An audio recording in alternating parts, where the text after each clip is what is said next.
G'day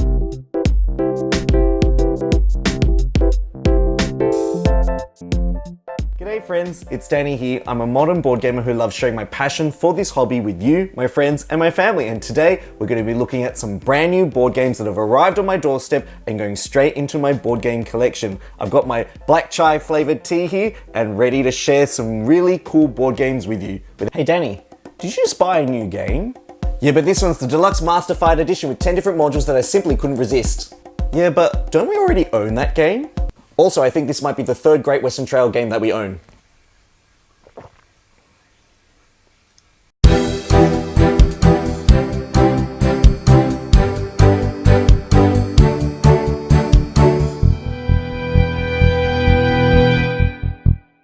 I really love board games that have a really strong theme. Kind of like reminds me of my choice of tea. Some days I prefer green tea and the other days I prefer lemongrass. Well, there's a category of board games that I want to dabble more into, and more recently I've been drawn to their world, the characters that they evoke, and their story-driven games. And one of my favorite story-driven games is Ryan Locket's Sleeping Gods, and I can't wait for the sequel, Ryan Locket's Sleeping Gods Distant Skies, to actually arrive. And what was beautiful about Ryan Locket's Sleeping Gods is the fact that you could explore the world at your own pace and go wherever you wanted to go. And I like games that give you that free-form nature to explore the world around you, come across characters, gather items, and just pursue different story arcs. So when I heard about this next game, which had that same feeling, where the animals in this world have their own values, their own belief systems, and their own talents that you can kind of use throughout the game. And the game I'm talking about is, gotta put my tea down, is The Lands of Galzir.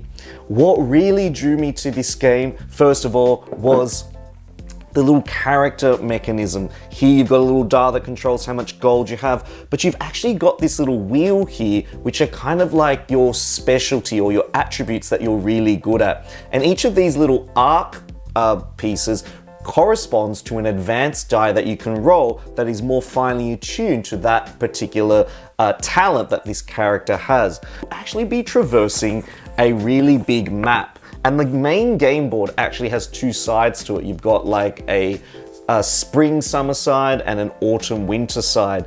And the different city locations in the game have cards, so that when you visit those particular locations, you use an app or I think the online website to unlock the stories, to read about the choices your characters make.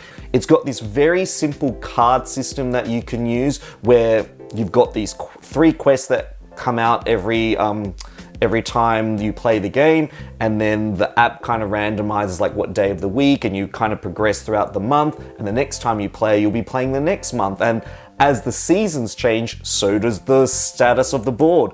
And then as you're traveling around the map, you've got all these different like terrain spaces where you can kind of cover more of the lore of the world, some more of the people that live in the world, and some of the challenges that you're going to be encountering. And the next board game that's arrived in my collection is one that has a really beautiful, heartwarming theme. It's the idea of rescuing dogs and finding their forever home. It's kind of like a pattern recognition game where you're building patterns on a grid and then translating those patterns into victory points, and also using those particular patterns to house those tokens that you put out into different homes in a kind of set collection mechanic.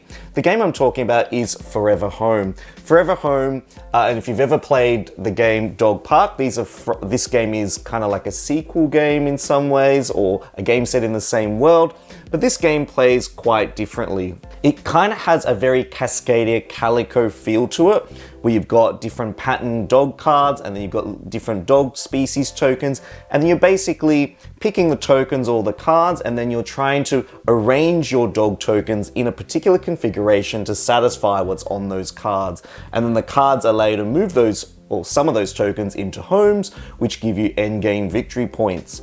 This game is kind of cool because it has a very abstract feel to it, and I know that not everyone likes abstract games, but here it actually works really well as a cool visual puzzle, because there's so many different ways you can fulfill these dog training cards. You can rotate the cards, you can overlay the cards, and the configurations in which you have to place your tokens out is going to matter a lot. and the tokens that you choose, so the dog breeds that you choose, are going to have a flow-on effect on the patterns you create, as well as on the types of homes that they're going to be going into. Next board game that's arrived in my collection has a very unique theme. In fact, the cover of this game is literally in black and white and is by famous artist Vincent Dutrait, if you know some of his other work. This board game is a dice-driven game where you're kind of getting little creature cards that have little dice trigger effects, and then you're exploring a map to try and get these little glow tokens. And the game I'm talking about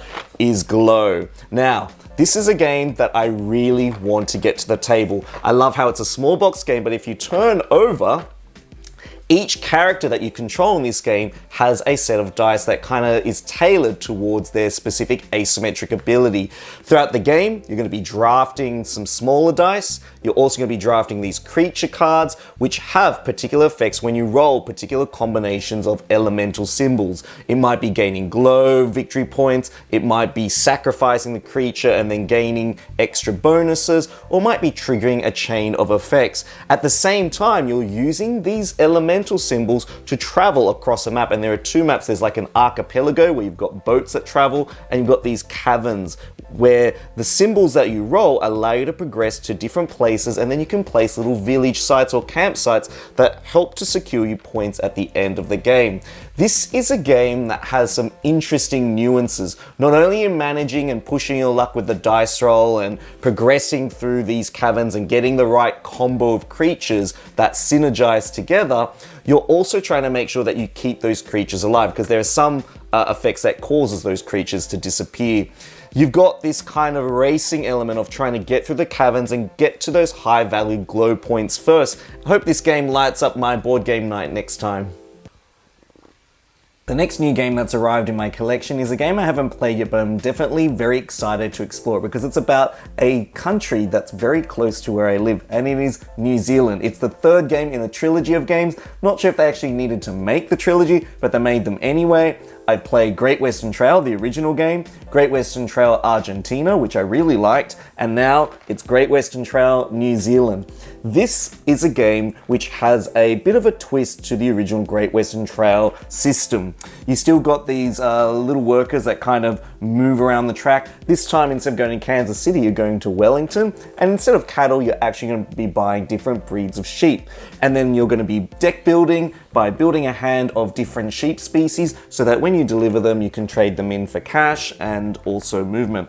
What they've actually removed from this Great Western Trail, maybe it should be called Great Southern Trail actually, is the train track. There's no trains in this, but what we've got instead are boats. You can actually sail your boat around these little islands, and then you can also build storehouses on the islands to get little bonuses and certificates as well. Not only that, you've got a second type of delivery good, which is wool. You can also shear the sheep from your hand. So that means at some point in the game, maybe in the middle of the track, if you get to a building tile that has the shearing action, you can actually shear the sheep that you've got in your hand to get money. And that money can then be used to power and buy other things. You've also got this Pathfinder track, so you've got this little kookaburra that allows you to move up this Pathfinder track and get and unlock other bonuses as well. You've also got a more simplified job market. You've got, I think, 4 workers, and I think there's even a wild worker now that can kind of function as any of the other worker types. I think there are a lot of board gamers out there who have really strong muscles, considering how heavy some of these board game boxes are. I went to the shop once and tried to buy a copy of Gloomhaven. I picked up the box and I thought, oh my goodness, I need a trolley to be able to ship this to my car. I decided that I didn't think I needed that much cardboard in my life, so I kind of left the game there, even though it's a really good game. But I just thought, maybe this is a game I can order instead. There was one game that really piqued my interest, and it's a farming game, and I know there's so many Euro farming games out there like Agricola, Caverna, but this is one farming game that used cards in such an interesting way. It also included this area control mechanism, which I thought looked very visually intriguing, and the original version of this game I do own.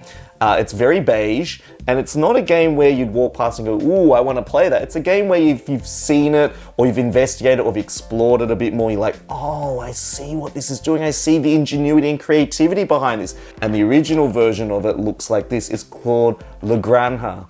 And it is a farming game where you're using cards, and each card that you're using can be placed on 4 different parts of your player board. You can use the ability in the middle of the card, in the 3 spots at the bottom.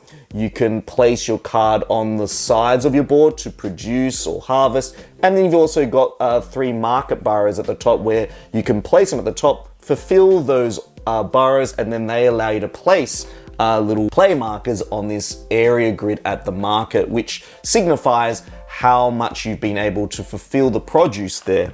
And so the game that recently arrived, and whilst I have the original and actually love the compact size of this, I gave in and I ended up buying the deluxe master set version of this. And I'm just gonna rotate this box just to show you how thick this game is. And if you want a size comparison of this game compared to the original, here is a size comparison of the 2 boxes. One thing to note about the Deluxe Master Edition is the boards are dual layered, and also the boards, because in this game there's a lot of card tucking, the boards are slightly raised in this deluxe version so that when you tuck your card, it doesn't actually move your player board at all. The back of these player boards actually have these kind of supports that raises the board off the table so you can slide your cards easily, and then there's a spot where the cards actually stop as well, and I thought that was ingenious. Not to mention, I am absolutely in love with the art. There's also these really cool light colored pieces which you can use to upgrade the 6 different parts of your player board when you fulfill orders at the 6 different market stalls. Everything in the iconography is much more clearer and crisper.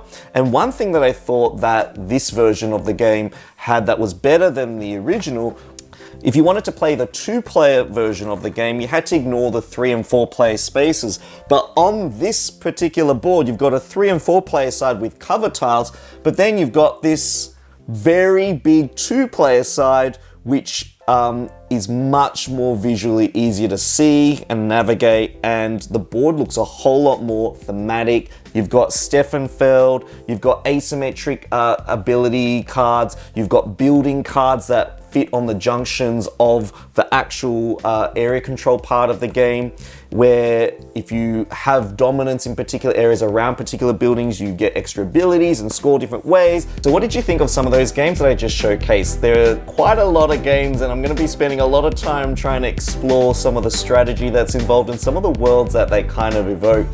Some of those games on your list, or have you never heard of any of those games before? Please let me know what sort of games you're looking for in the comments section below. I'd love to hear them and love to engage and have a conversation with you.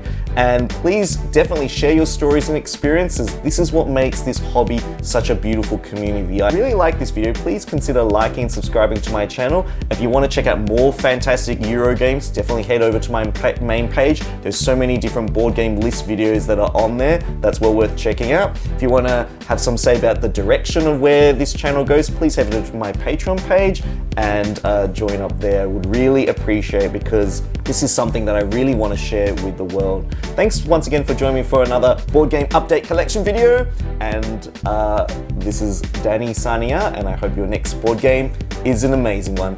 See ya.